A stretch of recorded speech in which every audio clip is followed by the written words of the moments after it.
tout le monde de Cranbrook un matin. Ça fera pas loin pour aller déjeuner. Il est 8h10. Ça commence à se réveiller. Un peu anxieux un matin. On passe Kootenay Pass. Wow, en 150 km. On va déjeuner. Au McDo, à regarder comment je me dirige. J'ai regardé la météo, c'est la journée. Ça slot. Parce que si vous regardez sur ce côté-là ou celui-là, j'ai pas le choix. Après ça, c'est de la neige, de la neige, de la neige. Donc, c'est ma journée pour passer Kootenay Pass. C'est le plus haut sommet.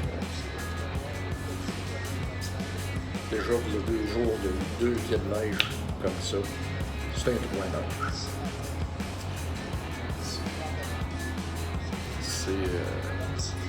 C'est un checkpoint. Avec le trailer, tu vois que j'ai des excellentes heures d'hiver, ça travaille bien. Mais j'ai un trailer dans l'arrière. Puis ça pousse, peu. Mais je prends mon temps pour ne pas avoir de problème. Aussi, comme vous voyez là ou là, je regarde les webcams pour voir les conditions. Là c'est encore avec la webcam de ce mois. Puis j'attends l'image, mais il y a un peu de neige. On voit le parquet, ensuite on voit que c'est un vent léger. Mais c'est lisse, pas de vent. À mon avis, je n'ai pas de problème. Oui, c'est la journée pour faire ça. Bon, un matin, on va partir de Cranbrook, puis on passe Kootenay Pass. J'ai regardé tout à l'heure les webcams pour voir exactement la température. Puis après les photos, je vais attendre la prochaine photo pour être sûr. Puis, c'est 152 km de route pour Cranbrook, c'est une montagne. Puis comme vous voyez, je suis déjà à 900 mètres au-dessus de la mer. Et Kootenay Pass, je pense qu'il est à 2600 mètres entre les cas. On va le regarder, mais que je sois au plus haut, Kootenay Pass, je vais prendre un screenshot de mon GPS qui me donne l'altitude. C'est la montagne, c'est vraiment la montagne à passer. C'est un trou à neige aussi. Il faut dire que pour traverser les Rocheuses, les gros camions doivent avoir des chaînes, les autobus, tout ça. Puis, les automobiles, des tailleurs d'hiver, des pneus d'hiver. Et moi, j'en ai des très bons. Ils travaillent. Je peux vous le dire, depuis que je suis rentré dans les Rocheuses, je me rends compte qu'ils travaillent bien. La seule chose, j'ai la traction intelligente sur le devant de la vanne. Puis, je me demande comment ça va travailler parce que j'ai beau donner du gaz quand c'est embrayé, il avance pas.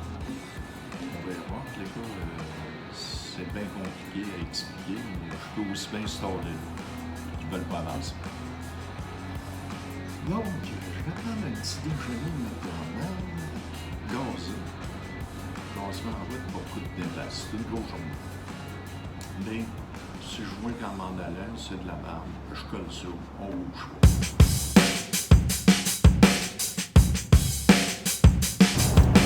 Si j'aurais pas réparé mon trailer hier, c'est de ça que j'aurais eu l'air. Pas de lumière en arrière d'un 45 km. Je sais même pas si les breaks allument.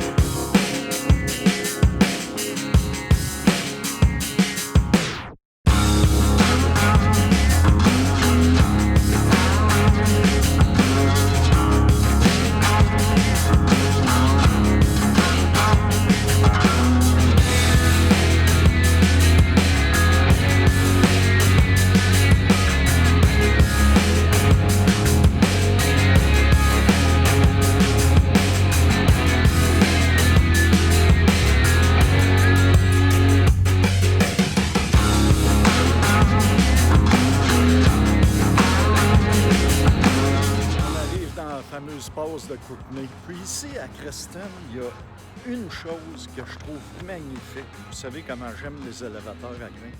C'est les deux seuls élévateurs à grains qu'on voit dans les Rocheuses. Mais ça te donne un look d'enfer. Je vous montre ça à l'instant. Regardez-moi ça.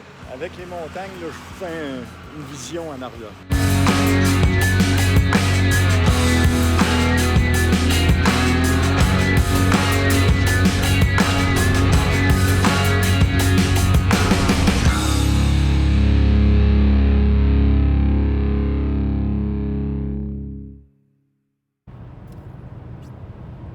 Là, le challenge commence.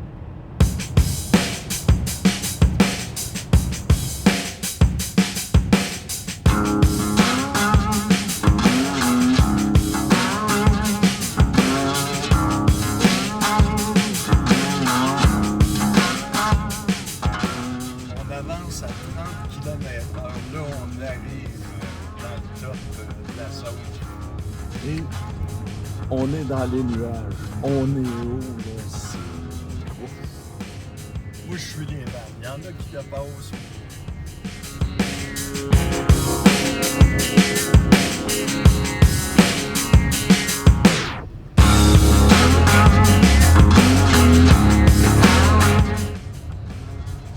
Ah, il slide en tabac.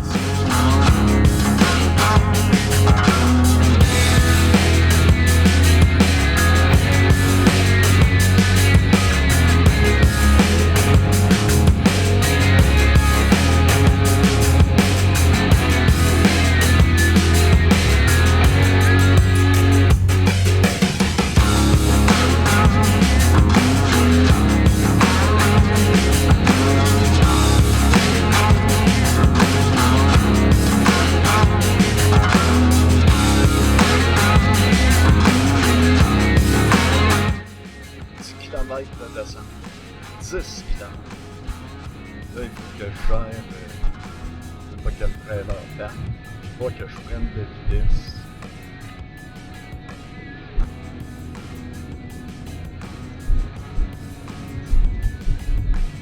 Avec une pente de 8% pour 8 km.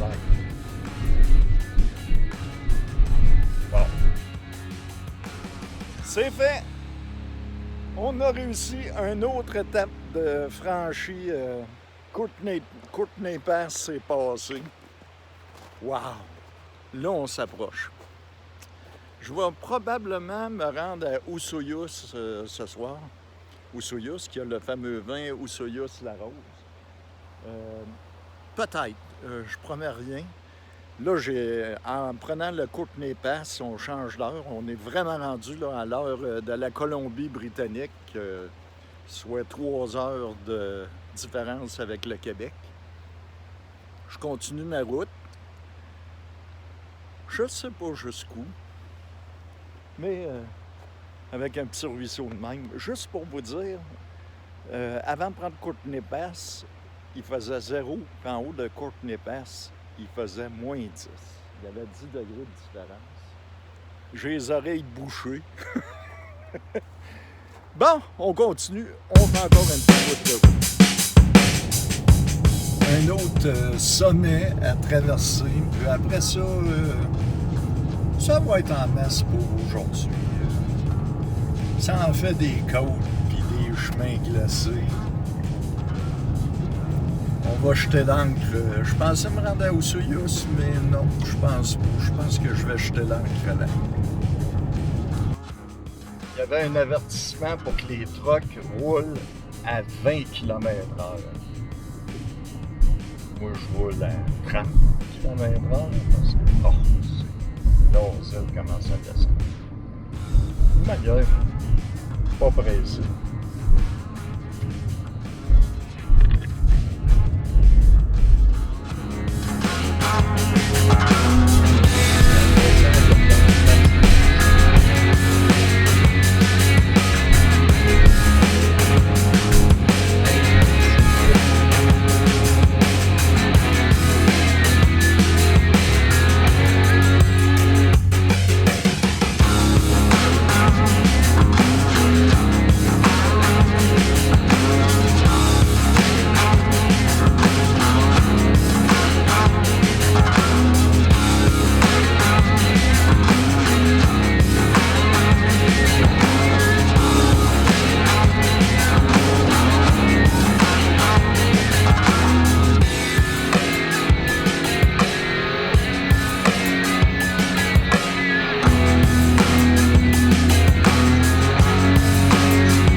J'ai traversé 7 fois les Rocheuses par différents chemins. C'est sûr, la route 3, c'est ma préférée. J'ai traversé les Rocheuses de nuit, de pluie, de soleil radieux. Les hivers, c'est la première fois, puis c'était tombé sur le cul. Ça n'a pas de bon sens. On est revenu sur l'asphalte, on est à la fin, là. On achève de descendre. Fait que, wow! Autre chose qui me donne une chance, c'est la hauteur de mon trailer. C'est un parachute, mon trailer, en réalité. J'ai une restriction d'air qui m'évite de prendre vraiment beaucoup de vitesse, même si je suis pesant. Ça me retient énormément. Et ça m'aide, mais avec les conditions glacées, si le trailer décide qu'il passe par en avant, quoique je suis tellement bien chaussé en hiver, les pneus flambant neufs pour traverser, j'avais toutes les chances de mon côté. Puis j'ai attendu quand même, pour le temps de l'année, la meilleure journée pour traverser. J'arrive à Grand Fork. Regardez comment est-ce qu'il n'y a pas de neige ici, à rien.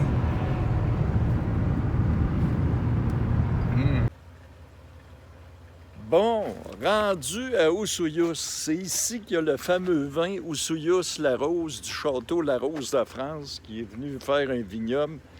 Il y a au-dessus de 40 maisons de vin. Puis c'est une place, puis je jette l'ancre ici ce soir. Déjà il est 3h30, c'est dans la brume. On reste ça. Regardez-moi ça d'ici. C'est tout des lacets pour descendre jusqu'à Oussouyous en bas.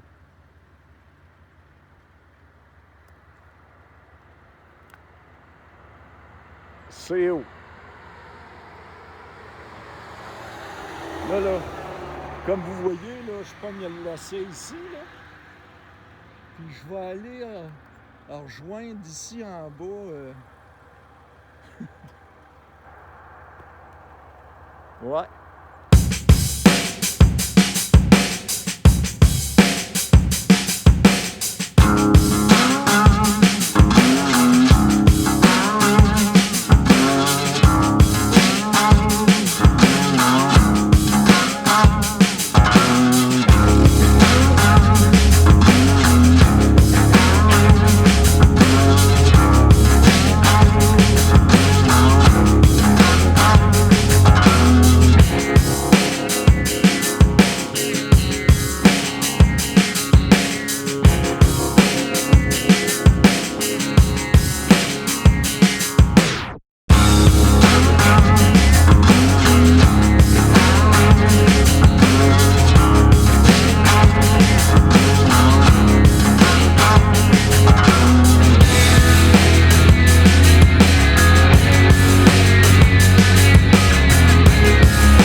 C'est la fin d'une journée quand même excitante, éprouvante, mais c'est ce genre de journée que tu n'oublies jamais.